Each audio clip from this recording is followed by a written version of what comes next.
বাঙালিরা খাদ্যরসিক জাতি, তাই কলা গাছের ফুলকেও তারা রান্না করে খায় এবং এটি একটি অতি উপাদেয় এবং স্বাস্থ্যকর খাবার।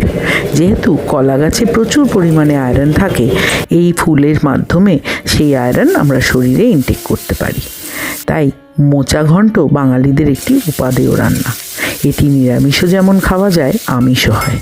চিংড়ি মাছ দিয়ে দিলে এটি আমিষ একটি পদ তৈরি হয়ে যায়, কিন্তু নিরামিষেও নারকেল, বড়া এইসব দিয়ে বানালে অতি উপাদেয়।